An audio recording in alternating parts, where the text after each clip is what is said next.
members of this House, Honorable Madam Speaker, आ रहा है. Madam Speaker, आ रही है. Madam Speaker, आ रही है.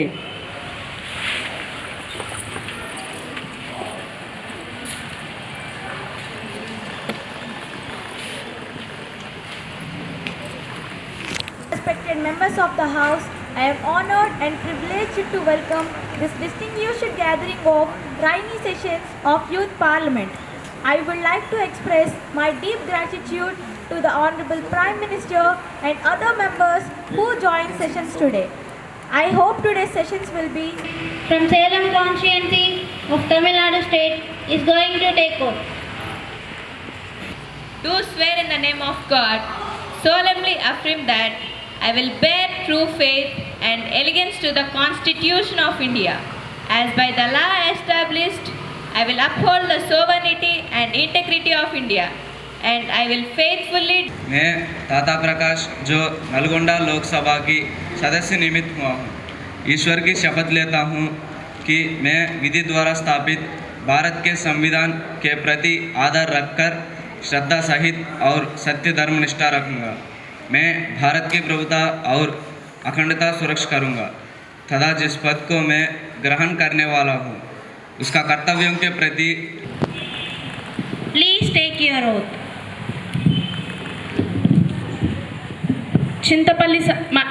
చింతపల్లి సాయి మనస్విని అనే నేను పార్లమెంట్ సభ్యురాలిగా ఎన్నికై శాసనము ద్వారా నిర్మితమైన భారత రాజ్యాంగం పట్ల నిజమైన విశ్వాసం మరియు విధేయత చూపుతానని, భారతదేశ సార్వభౌమ శక్తులతోనూ మరియు అంతఃకరణ శుద్ధితోనూ నిర్వహిస్తానని దైవ సాక్షిగా ప్రమాణం చేస్తున్నాను. Take oath in English, ma'am. Please take your oath.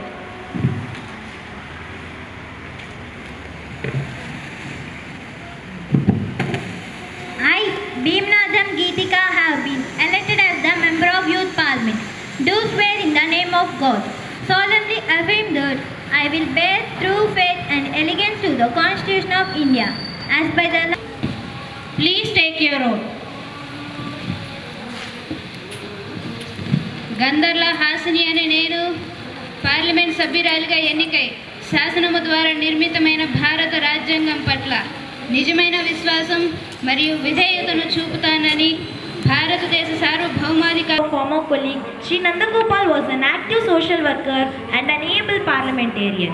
He took new interest in upliftment of backward classes and downtrodden sections. He came from the family of freedom fighters and contributed a lot to the country. It is an unfortunate that we had lost a member who was with us for a long time. He passed away at Madurai 30th March 2020. He believed that regional aspirations and our national outlook should be harmonized. He worked for the actualization of his belief. He really loves a very good social worker and an able parliamentarian. I would like to extend my deep condolences to the bereaved family of Mr. Nandagopal. And my party members to sending our deep condolences to the brave family of Mr. Nandagopal. Mr. Nandagopal was recognized by his dedication to public services and he committed to the principles of the party. His leadership was marked by efforts to address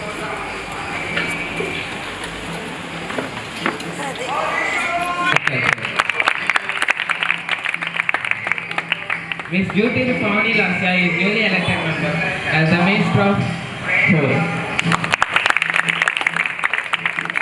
Mr. Killeti Pawan Kumar is newly elected member as the Minister of Child and Women. Medals గెలిచిందో తెలుసా? 0, 100కి 100 పార్లు 0. మన ఆర్యభట్ట గారు కనిపెట్టిన సంఖ్యతో సమానం. మరి మీ ప్రభుత్వం ఏం చేస్తుంది?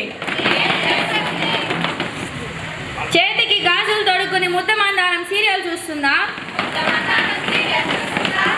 మేడం స్పీకర్, మన దేశంలోని పాఠశాలల్లో స్పోర్ట్స్ గేమ్స్ పెడితే కదా ఇతర దేశాల క్రీడాకారులతో పోటీ పడి కప్స్ మెడల్స్ గెలుస్తారు.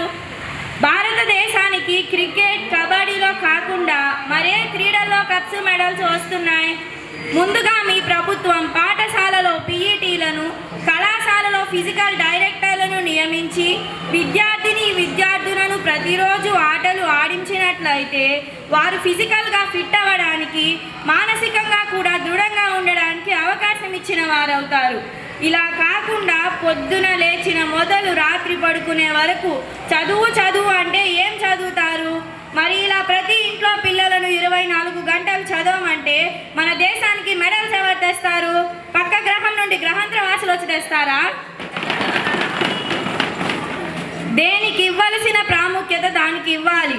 మరి చదువుకి ఇచ్చినంత ప్రాముఖ్యత కాకుండా దానిలో సగం ప్రాముఖ్యత ఇచ్చిన మన దేశం ఎన్నో మెడల్స్ గెలుచుండేదేమో. మరి ఇన్ని రోజులు మీ ప్రభుత్వం మన దేశంలో క్రీడల అభివృద్ధికై ఏం చర్యలు తీసుకున్నట్టు? I demand the ruling party to answer what will be the next plan for the Olympics. సాధించమంటే సాధించగలడా? సాధించలేడు కదా. కావాలంటే పార్లమెంట్ సభ్యులు వారిని అమెరికా వెళ్ళి వాళ్ళు ఎన్ని క్రికెట్ వరల్డ్ కప్స్ గెలిచారో అడగమనండి. లేదా ఇంగ్లాండ్ వెళ్ళి వాళ్ళు ఎన్ని కబడ్డీ ఛాంపియన్షిప్స్ గెలిచారో అడగమనండి.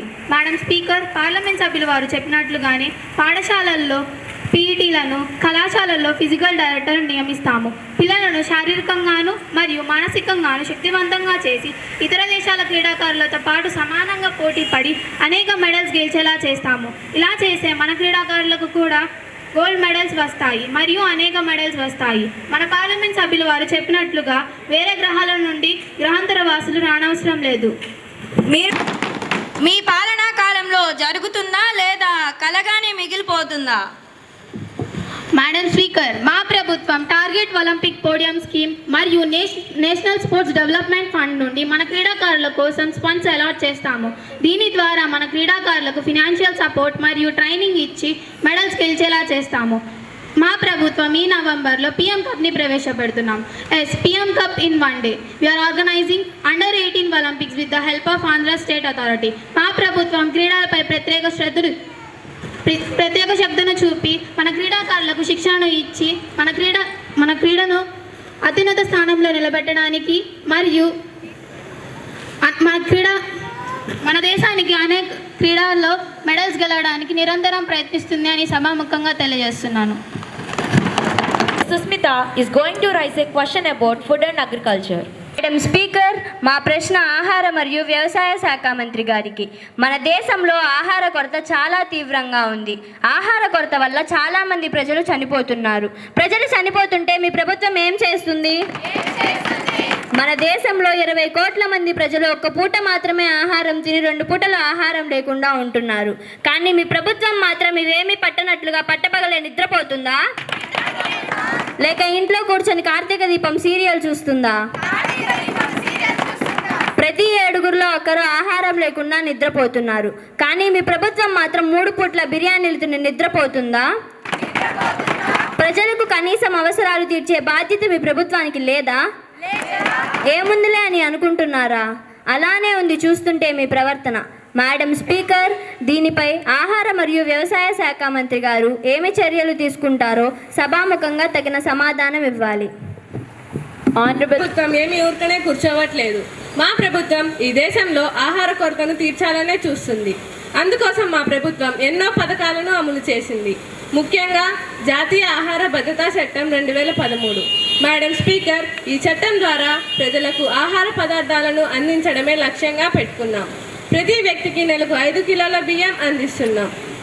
అత్యంత పేద కుటుంబాలకు అదనపు 35 కిలోల బియ్యం అందిస్తున్నాం. అంతేకాకుండా ఉత్తర భారతదేశ ప్రజలకు గోధుమలు, దక్షిణ భారతదేశ ప్రజలకు బియ్యం ఉచితంగా ఇస్తున్నాం. ఎవరిస్తున్నారు? మా ప్రభుత్వం ఉచితంగా ఇస్తుంది. మేడం స్పీకర్, మన ప్రధానమంత్రి గరీబ్ కళ్యాణ్ యోజన పథకం ద్వారా ప్రతి తెల్ల కార్డుదారులకి అదనపు 5 కిలోల బియ్యం అందిస్తున్నాం. ఈ పథకం 2028 డిసెంబర్ వరకు ఉంటుంది. ఈ పథకం ద్వారా మన దేశం మొత్తం మీద 81 కోట్ల మంది లబ్ధి పొందుతున్నారు. మేడం స్పీకర్, ఈ సభలోని గౌరవ సభ్యులు అన్ని విషయాలపై ప్రశ్నలు అడుగుతున్నారు. కానీ ఒక్కరైనా ఈ చిన్నపిల్లల స్కూల్ బ్యాగ్ గురించి మాట్లాడుతున్నారా? మేడం స్పీకర్, బండెడు పుస్తకాలతో చిన్నపిల్లలు బ్యాగులు మోయలేక వెన్నుపూస సమస్యలతో బాధపడుతున్నారు. అంత పెద్ద బ్యాగులు వేసుకొని 2-3 అంతస్తులు గల స్కూల్ బిల్డింగ్ల మెట్లు ఎక్కాలంటే ఆ చిన్నారులకు ఎంత కష్టంగా ఉంటుంది? ఒక్కసారైనా ఆలోచించారా? మేడం స్పీకర్, దీనిపై విద్యాశాఖ మంత్రి గారు ఏం చర్యలు తీసుకుంటారో తక్షణమే తగిన సమాధానం ఇవ్వాలి. గౌరవనీయులైన పార్లమెంట్ సభ్యుల వారు స్కూల్ బ్యాగ్ పై మంచి ప్రశ్న అడిగినందుకు సభాముఖంగా వారిని అభినందిస్తున్నాను. చిన్నపిల్లల స్కూల్ బ్యాగ్ బరువు తగ్గించడానికై మా ప్రభుత్వం తక్షణమే తగు చర్యలు చేపడుతుంది. స్కూల్ బ్యాగ్ బరువు తగ్గించడానికై మా ప్రభుత్వం సెమిస్టర్ విధానాన్ని తీసుకువచ్చాం. దీని ద్వారా మొదటి సెమిస్టర్ జరిగినంత వరకు మాత్రమే ఆ పుస్తకాలను తీసుకురావాల్సి ఉంటుంది. తదుపరి రెండవ సెమిస్టర్ పుస్తకాలను తీసుకురావాల్సి ఉంటుంది. దీని ద్వారా విద్యార్థుల స్కూల్ బ్యాగ్ బరువు తగ్గుతుంది. మేడం స్పీకర్, బడి పిల్లల స్కూల్ బ్యాగ్ బరువు తగ్గించడం మాత్రమే కాకుండా విద్యార్థుల్లో సృజనాత్మకతను పెంపొందించడానికై మా ప్రభుత్వం పాఠ్య పుస్తకాలను కూడా ముద్రిస్తుంది. మేడం స్పీకర్, కొన్ని రాష్ట్రాల్లో స్కూల్ బ్యాగ్ బరువు తగ్గకపోగా బరువు బాగా పెంచుతున్నారు. ఆంధ్రప్రదేశ్ మేడం స్పీకర్, దీనిపై విద్యాశాఖ మంత్రి గారు ఏం చర్యలు తీసుకుంటారో సభాముఖంగా తగిన సమాధానం ఇవ్వాలి. మేడం స్పీకర్, బడి పిల్లల స్కూల్ బ్యాగ్ బరువు తగ్గించడానికై మా ప్రభుత్వం చిత్తశుద్ధితో పనిచేస్తున్నాం. ఆంధ్రప్రదేశ్ మరియు అస్సాం రాష్ట్రాల విద్యాశాఖ మంత్రులతో మాట్లాడి స్కూల్ బ్యాగ్ బరువు తగ్గించే ఏర్పాట్లు చేస్తాము. అంతవరకు గౌరవ శాసన సభ్యుల వారు మా ప్రభుత్వాన్ని నమ్మాలి. ఎలా నమ్మాలి? అసలు మీరు చేసేది ఎప్పుడు? కేవలం మాటల్లో చెప్పడమేనా, లేదా చేతుల్లో చేసి చూపించేది ఏమన్నా ఉందా? మరి తగ్గించడం మాత్రమే కాకుండా విద్యా విధానంలో కూడా సరికొత్త మార్పులతో నూతన ప్రణాళికను తయారు చేస్తాం. Madam speaker. Our honorable member of this house. Speaker, my question is direct to Honorable Home Minister. Nowadays, we read news and watch newspapers about atrocities against women and girls. Madam Speaker, recently a German woman in Hyderabad was brutally murdered. Madam Speaker, what was the government doing? Your government has failed in this matter. Isn't it shows your department's inefficiency? Has the police department slumbering all these years? We demand a straight answer from you, and we are not ready to believe in another cock and bull story. Madam Speaker, I request the Honorable Home Minister to give answer for the question. Honorable Minister. You need not talk so aggressively. If problem is so intensive, you may raise it in a soft manner. Madam Speaker, our government is committed to stopping atrocities against women and girls at any cost. We do agree on what the honorable member has said. Those who commit such crimes are indeed brutes. According to Nirbhaya Act, we punish those who commit such crimes. We don't want to spare anybody. If needed, we will not hesitate to even to amend the law. Madam, now your government has come again into rule. What has the home government been doing all these 10 years? The victims lost their self-respect, and for those inhuman people, what justice can they expect from your government? Speaker, I request the honorable member has keep his cool. Let me reiterate your commitment implementing law strictly those barbarous acts. Our government is very strict in this matter. Our honorable member of this house, Ms. Gayatri, is going to raise a question about women's reservation. దేశంలో మహిళలకు మహిళా reservation bill ప్రవేశపెట్టి 11 సంవత్సరాలైంది. ఇప్పటి వరకు ఈ ప్రభుత్వం ఆ బిల్లును అమలు పరచకుండా నిద్రపోతుందా? మహిళా రిజర్వేషన్ అవసరమని మీరు అనుకోలేదా? అవుతారని భయమా? మహిళలను రాజకీయాల్లోకి రానికుండా మీరు ఎందుకు అడ్డుపడుతున్నారు? మహిళలకు రిజర్వేషన్ ఇవ్వకపోవడానికి కారణం వాళ్ళపై మీకున్న చిన్నచూపా లేదా మీ మగజాతి అహంకారమా? మహిళలకు ప్రతి రంగంలో కనీసం 33% రిజర్వేషన్ ఉండాలి. కానీ మన దేశంలో మాత్రం రాష్ట్రాల వారీగా చూస్తే అసెంబ్లీలలో 5% రిజర్వేషన్ మాత్రమే అమలు పరుస్తున్నారు.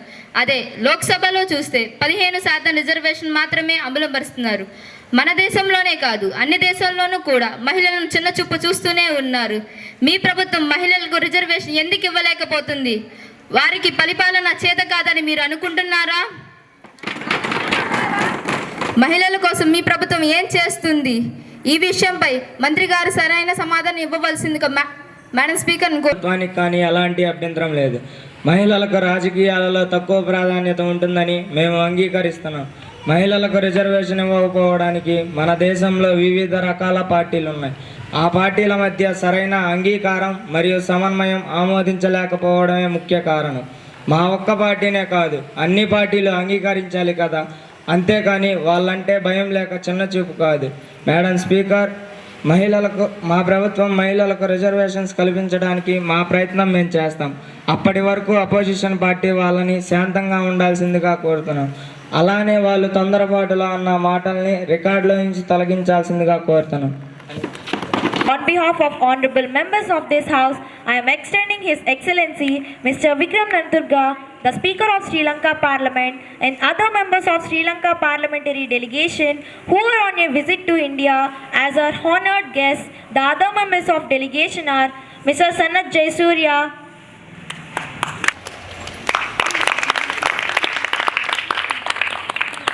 Ms. Priya Surya.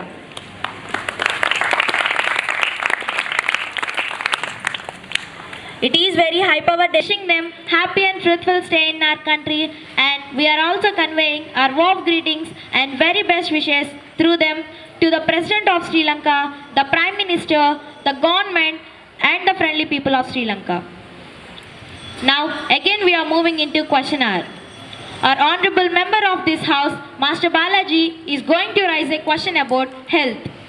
అభివృద్ధి చెందిన దేశం కావాలి అంటే విద్య మరియు వైద్యం ఈ రెండు చాలా అవసరం.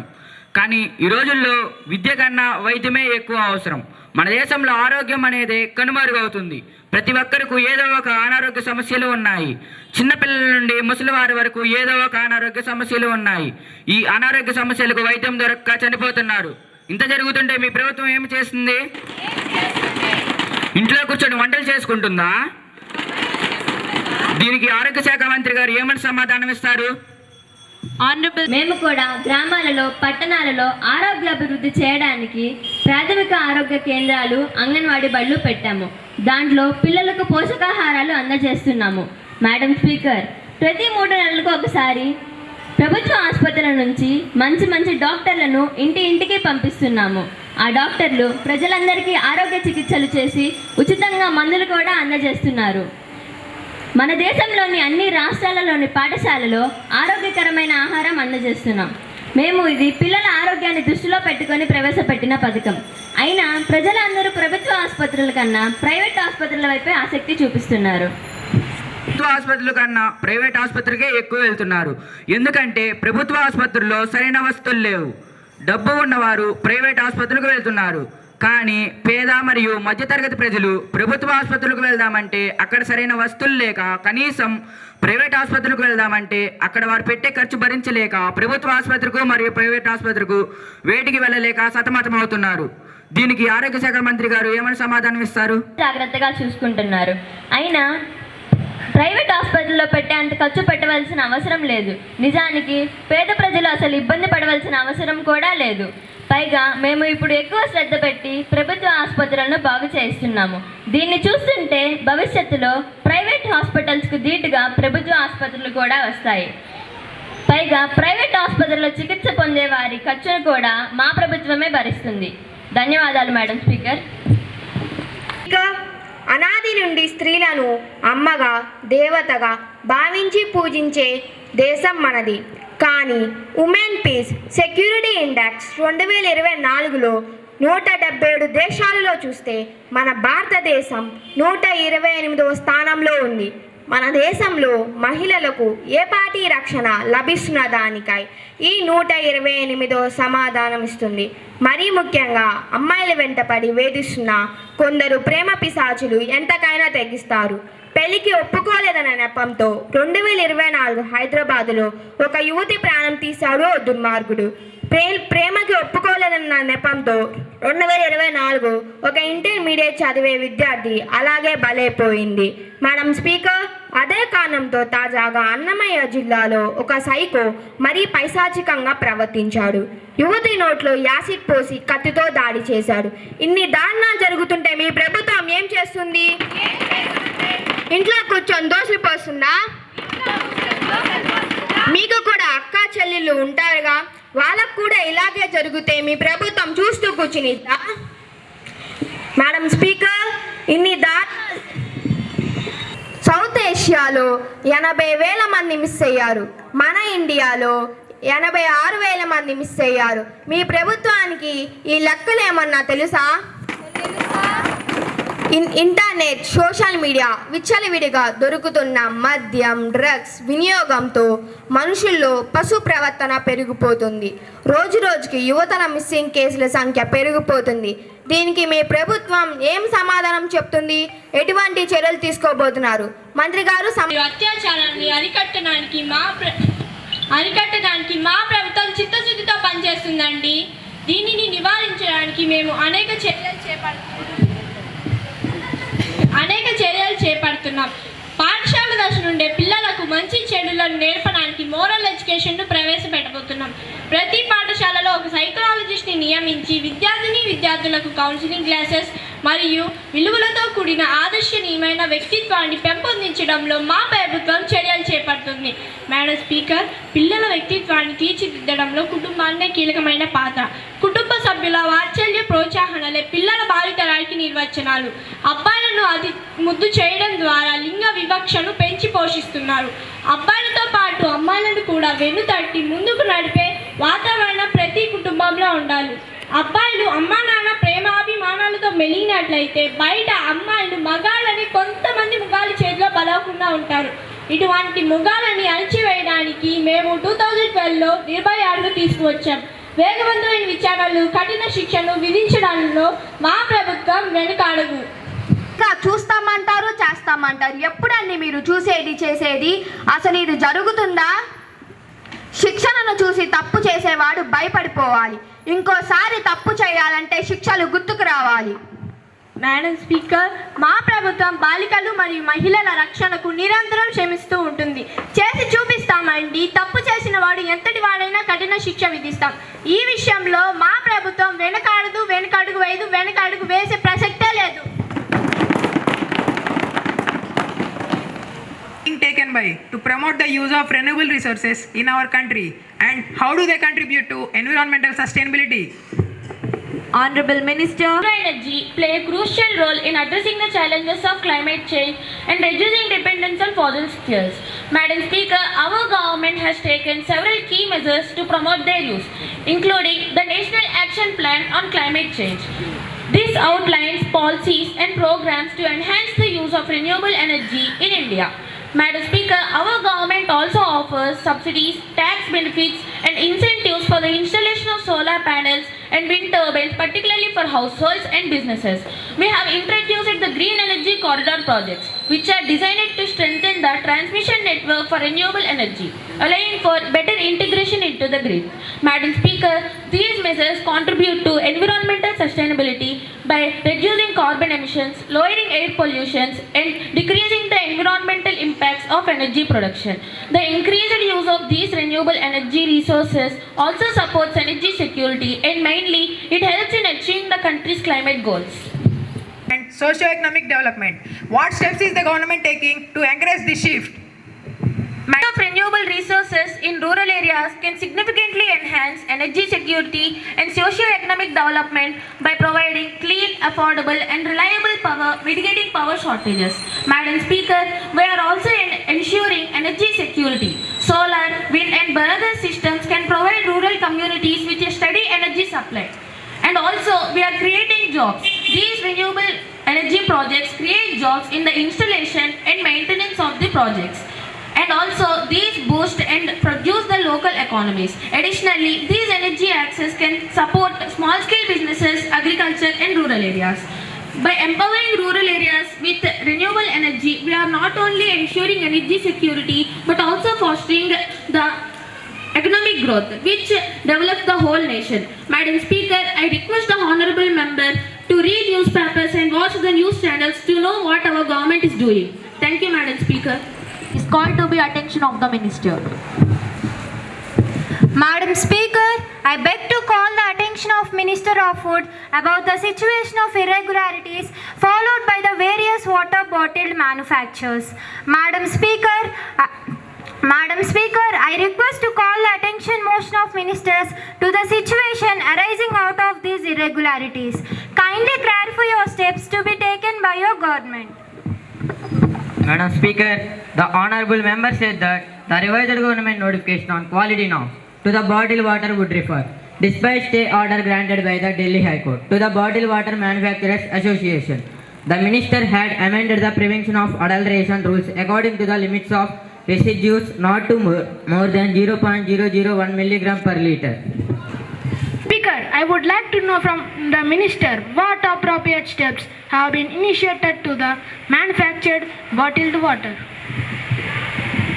Madam Speaker, the issue of higher than permissible limits of a pesticide of a bottled water was first exposed by the Center for Science and Environment with response to the effect of government publicly initiated objections if any of its proposals standard, and finally issued a notification in October 2024. Manufacture of a bottled water was time taken 6 months to upgrade their plants and equip themselves with facilities to adequate revised quality norms according to Bureau of Indian Standard for packaging drinking water. Thank you, Madam Speaker. వీరి ప్రభుత్వం 2014లో అధికారంలోకి వచ్చింది. వీరి ఎన్నికల manifesto చూస్తే బ్యాంకుల్లో వేల కోట్ల రూపాయలు తీసుకొని ఎగవేసిన వారి నుండి డబ్బులు రికవరీ చేస్తామన్నారు. నీరవ్ మోడీ పంజాబ్ నేషనల్ బ్యాంక్ నుండి 28,000 కోట్ల రూపాయలు 2016లో తీసుకొని ఇంతవరకు బ్యాంకుకి తిరిగి చెల్లించలేదు. అలాగే లలిత్ మోడీ 38,000 కోట్ల రూపాయలు బ్యాంక్ నుండి తీసుకొని ఇంతవరకు తిరిగి చెల్లించలేదు. అదేవిధంగా Kingfisher owner Vijay Mallya 9,000 కోట్ల రూపాయలు బ్యాంక్ నుండి తీసుకొని ఇంతవరకు తిరిగి చెల్లించలేదు. ఈ బ్యాంక్ దొంగల విషయాల్లో మీ ప్రభుత్వం ఏం చేయాలనుకుంటున్నారు? లేదా బంధువులా? వీరంతా ఇతర దేశాల్లో నివసిస్తూ ప్రజలు బ్యాంకుల్లో డిపాజిట్లుగా దాచుకున్న డబ్బుతో ఎంజాయ్ చేస్తున్నారు. ఇది ప్రజల డబ్బు. దీనిపై ప్రధానమంత్రి మరియు ఫైనాన్స్ మినిస్టర్ ఏ చర్యలు తీసుకుంటారు? మంత్రి గారు సరైన సమాధానం ఇవ్వాలి. మేము చాలా గట్టిగానే ప్రయత్నం చేస్తున్నాము. లలిత్ మోడీ మరియు నీరజ్ మోడీలు అమెరికాలో నివసిస్తున్నారు మరియు కింగ్ ఫిషర్ ఓనర్ అయినటువంటి విజయ్ మాల్యా బ్రిటన్లో నివసిస్తున్నారు. వారిని తిరిగి రప్పించడానికి ఆయా దేశాధినేతలతో మేము చర్చలు జరిపి ఉన్నాము. ఈ మధ్యనే బ్రిటిష్ ప్రధాని అయినటువంటి స్టార్మర్తో మేము చర్చలు జరిపి ఉన్నాము. వారు కూడా ఈ విషయంలో పాజిటివ్గానే ఉన్నారు. వారిని తిరిగి పంపిన వెంటనే వారి దగ్గర నుంచి డబ్బులను బ్యాంకులకు చెల్లిస్తామని తెలుపుతున్నాము. డొనాల్డ్ ట్రంప్ మరియు ఇంగ్లాండ్ ప్రధాని కైర్ స్టార్మర్లు మీ స్నేహితులు అంటారు. స్నేహితులు అంటే సహాయం చేస్తారు.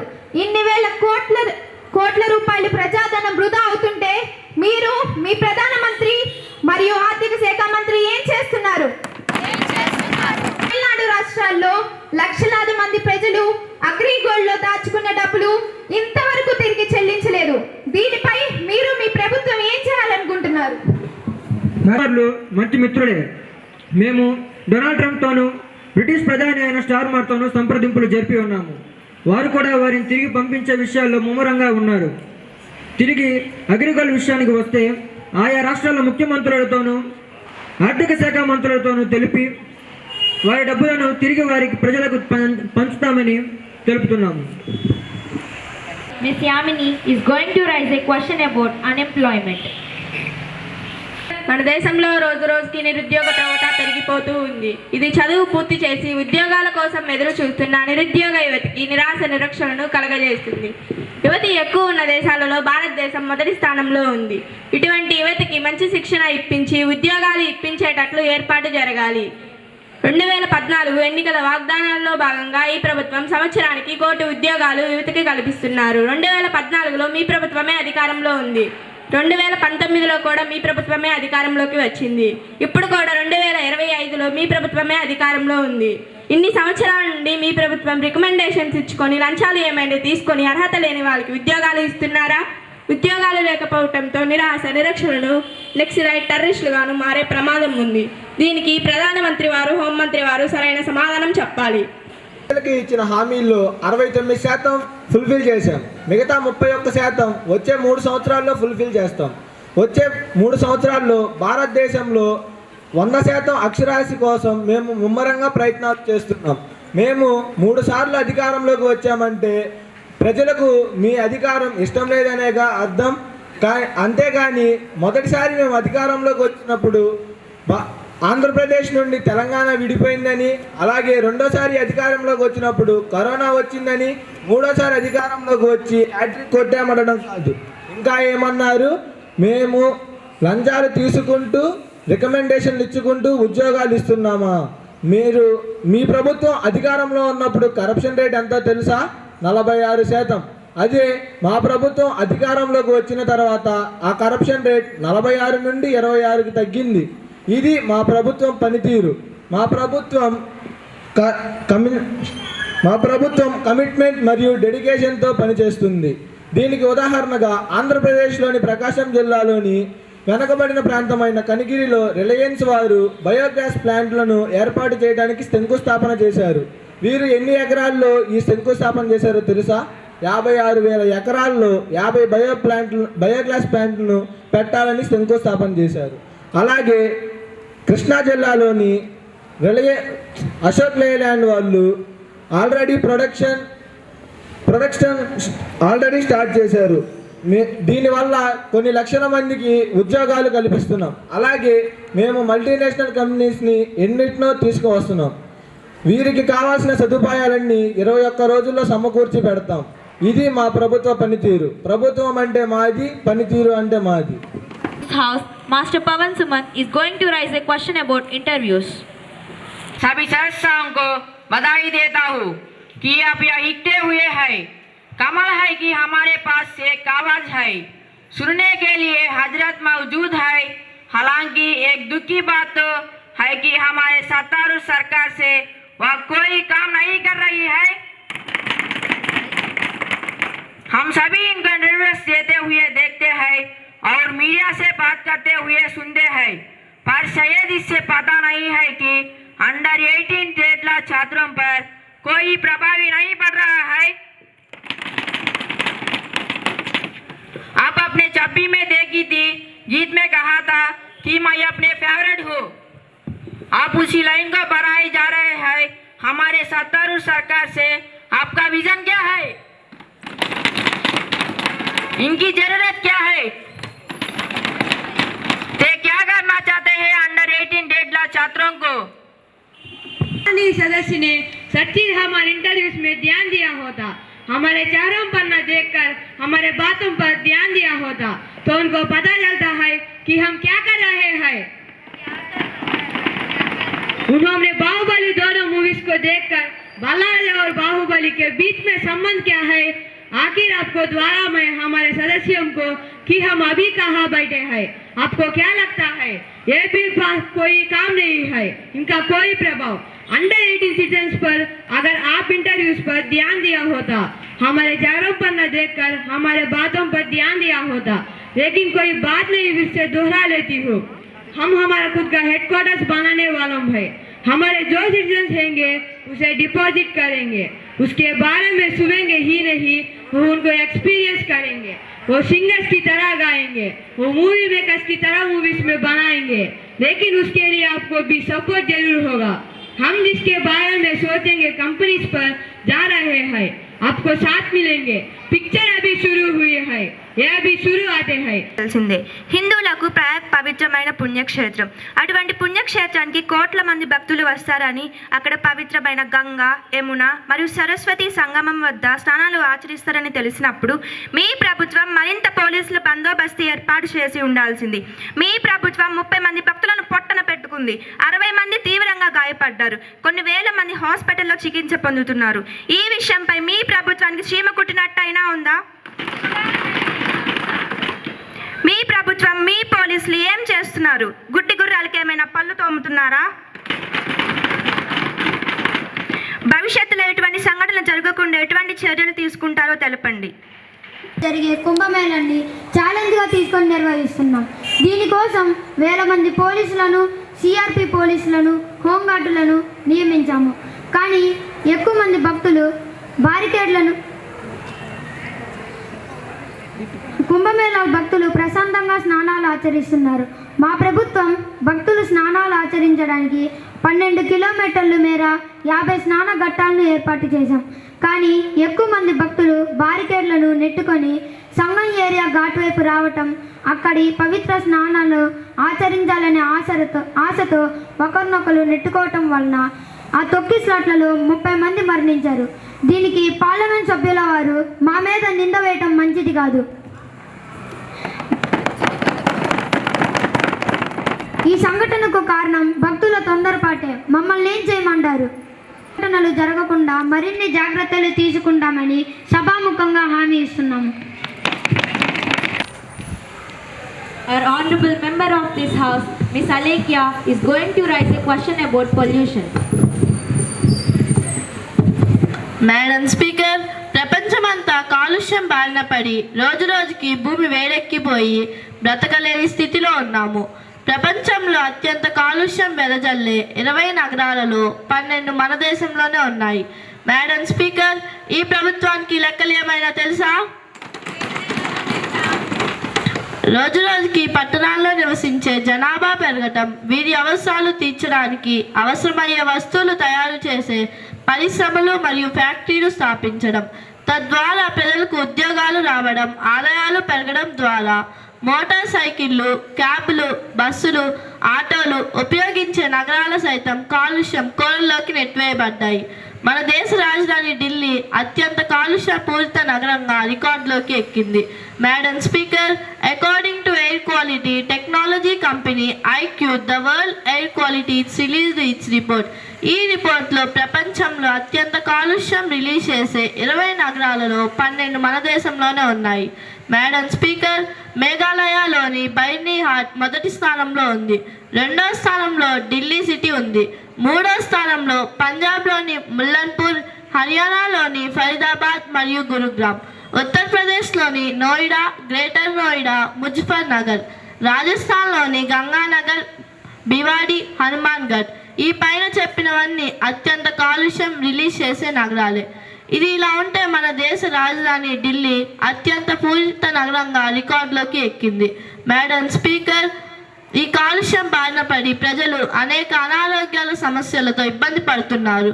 మొన్నటికి మొన్న జనవరి 2025లో పొంగల్ వెకేషన్ దేశమంతా 10 రోజులు ఇస్తే ఢిల్లీ ఎలిమెంటరీ స్కూళ్ళకి 20 రోజులు సెలవులు ఇచ్చారు.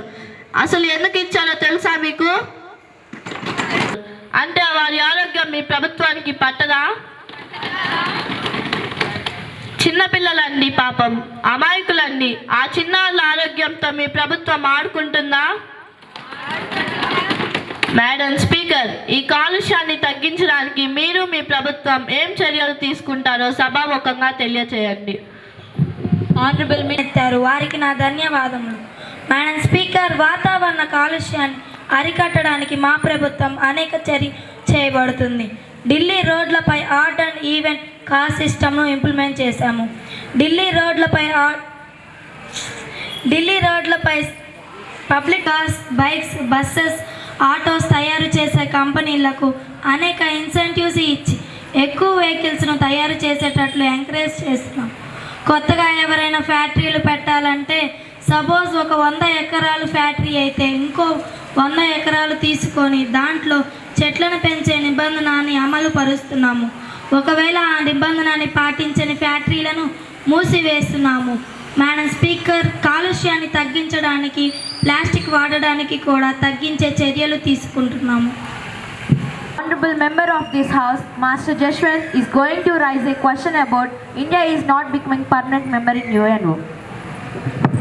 Madam Speaker, my question to Honorable Prime Minister and Minister of Foreign Affairs. Till now, India is not becoming permanent member in Security Council of United Nations Organization. UK, USA, France and Russia, these 4 countries are supporting us. But China is not supporting us. Why? What is the reason? Last three elections, your party only coming into rule. What steps to be taken by our government, India to become permanent member in UNO? Honorable Minister, provided India takes the following steps: securing the backing of other P5 nations like UK, US, France and Russia can exert indirect pressure on China. Offering China incentives such as support in other international issues could work in India's favor. There are key opportunities for engagement. strengthening cooperations in BRICS, and leveraging India's G20 leadership to align on global issues. India could propose Asia-specific initiatives that gives China a leadership role while including India as a key partner. Madam Speaker, convincing China to support India's bid for a permanent UNSC seat will require a combination of diplomacy, economic partnerships, and regional cooperations. This process hinges on fostering trust, reducing tensions, and aligning interests. While chances are slim in the short term due to the complexity of India-China relations, a sustained strategic effort can create an opportunity for collaboration and eventual acceptance. Thank you, Madam Speaker. The working of the Steel Authority of India Limited, New Delhi, for the year 2025-26. Annual report of the Steel Authority of India Limited 2025-26 along with audited accounts and comments of the Controller and Auditor General thereon. The Memorandum of Understanding in English and Hindi versions between the Steel Authority of India Limited and Ministry of Steel 2025-2026. Thank you, ma'am. Now, Ms. Dhanusha, Minister of Labour, is going to introduce a new bill which is related to Labour Private Limited. Madam Speaker, I beg to lay on the table of a copy Employees Family Scheme in 2024 published. The notification in the GSR in 2024 in the India Gazette of Provident Fund and Miscellaneous Provision Act in 1952. Thank you, Madam Speaker. Mr. Vignesh is going to raise a question about serious breach of privilege. Committed by Tamil Nadu police by arresting Mr. Balasubramaniam, who is the member of this house. Madam Speaker, as per 135A Code of the Civil Procedure, a sitting member of Parliament cannot be arrested when Parliament is in a session and 40 days of its conclusion. I request you to permit to raise this serious breach of privilege. By distorting the facts. Madam Speaker, the sitting member of the Parliament is sitting on the main road in Dharna, thereby disrupting the traffic. The police only removed him from there and took him safely to his residence to avoid any law and order problem. The police even offered fruit juice to break the fasting of the honorable member. Instead of appreciating the police of Tamil Nadu, he is smearing the color to his deed. Madam Speaker, this newspaper was owned by their own political party, so it has no validity and cannot be believed. Madam Speaker, other major leading daily newspapers of Tamil Nadu also carried the same news. Honorable Member, I have received your notice and referred it to the Privilege Committee. Meanwhile, you kindly hand over newspaper report to the further inquiry.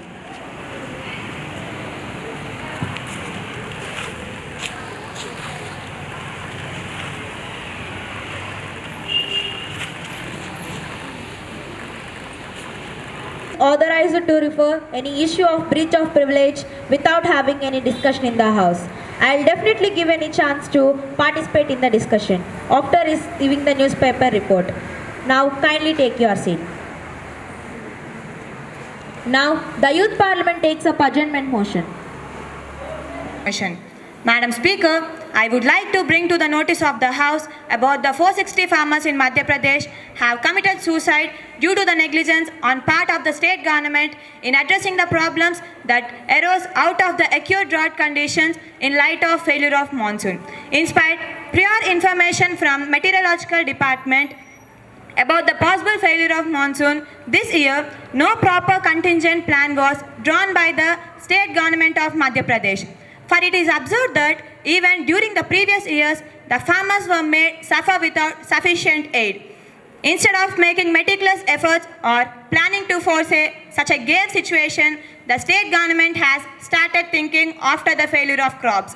As a result, the poor farmers who are not able to burden the debt burden or are pushed to the corners and ended their lives. The state government has not yet initiated any useful measures to redress the grievances of the farmers. Madam Speaker, I request the House to make a strong view on this matter and convey the unhappiness of the farmers to the government for its appropriate handling on this situation. Thank you, Madam. This motion. It is deep and rare problem related to poor families of the farmers who have committed suicide. It is pitiable to say that many farmers committed suicide due to failures of crops and also insufficient rains. The government is talking of the repay money cannot get back lives of farmers who have committed suicide. Your government is not capable of protecting life of farmers, have no right to continue in the power. Are not caused by our government. The state government has taken every possible measure to manage the situation. For example, irrigation tanks are renovated in advance to collect maximum quantity of water. Canals have been repaired to avoid the loss of water. A modern method of cloud seeding followed for the first time in the country in areas of deficient rainfall. The state government is quick enough in distributing drought relief funds to all the affected farmers. It is because refusal from the central government to release fund till the assessment of drought is completed by central team. Madam Speaker, the team has submitted its report 1 month back and so far no action was taken by the central government to extend the financial help. The state government will continue to release funds to all affected farmers. Thank you, Madam Speaker. Central government waiting for an official assessment from the state government of the drought situation, but there has been an undue delay in sending the required information. Therefore, the central government acted on its own and sent a team. It is not correct to say that report was submitted 1 month before. The fact is only a week before the report was submitted, and we already released a sum of rupees 26,000 crores from the Prime Minister Relief Fund. Thank you, Madam Speaker. Sessions are came to an end.